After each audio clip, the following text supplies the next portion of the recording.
If you're stuck pouring your time, your energy, and your money into the business and not seeing the growth that you want, then you have to stop and learn this one skill. I know exactly how you feel because I was there too. After building 25 businesses over the last 17 years, I went from growing 10 to 20% each year to over 400% in less than 12 months. And it all came down to mastering this one key prioritization skill that changed the game for me. And now I'm going to show you that exact step-by-step process that I use to create that exponential growth and how you can do it too. Whether you're just starting out, already making millions, this method will surely help you grow your business faster. Now here's the exact SOP that I use for me and my team. If you want a copy, just follow me on Instagram and send me a message with the word priority and I'll send you a direct link. It's just Matt Orlick on Instagram. In this video, I'll walk with you the exact framework I use to determine the priorities of my business so you can apply it effectively as well. And the truth is, if you're not experiencing the growth that you desire, then you're just focusing on the wrong things. It's as simple as that. And in business, you have the problems that you need to solve and you also have the opportunities that you can pursue. And I've come to learn that if you should actually focus on the problems first because they're the ones you have the most data in front of you on. Where most business owners go for new opportunities and then in doing so, they just create more problems along the line.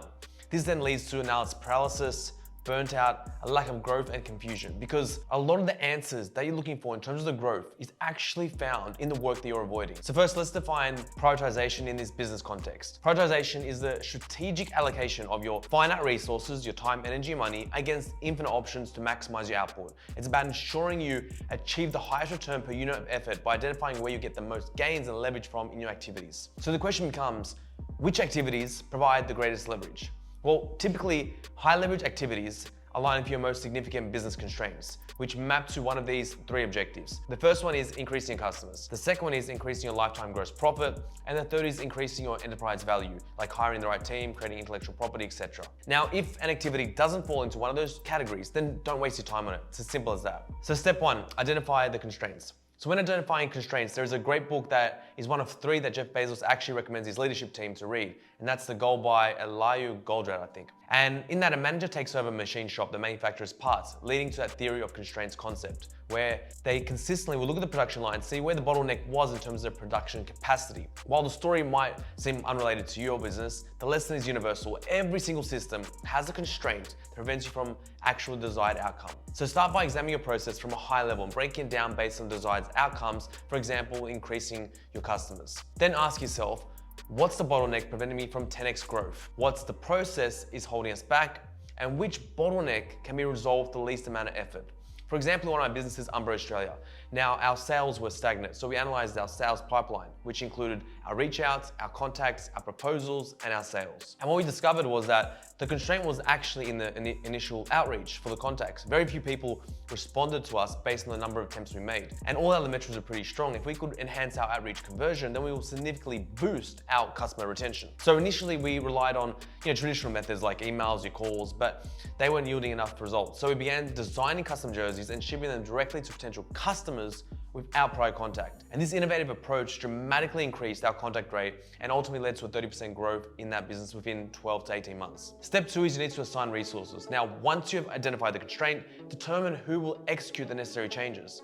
And reallocating existing resources is the first thing, then leverage automation, incorporate some technology. And if that's not enough, then apply additional resources to come in if you need to execute on it. Step three is continuous improvement. Next, you need to ask yourself, can we actually do more of it or can we do it better? And you just need to keep repeating this cycle consistently.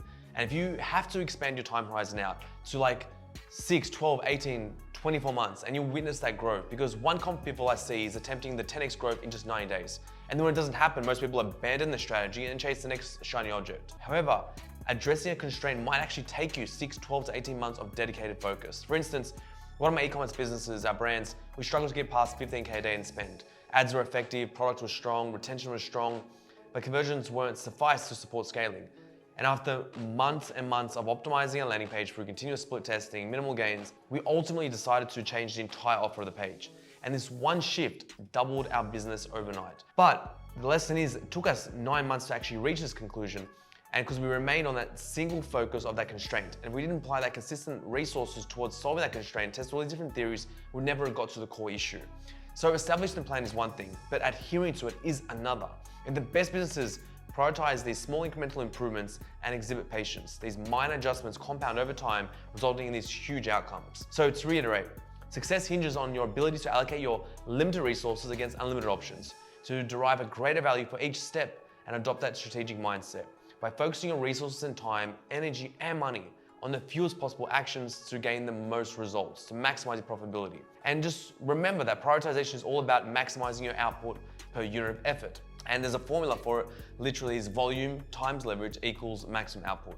So keep this in mind and consider where to direct your focus. Now, if you want to learn my top lessons from the last 17 years of business and generating hundreds of millions of dollars, click the link below.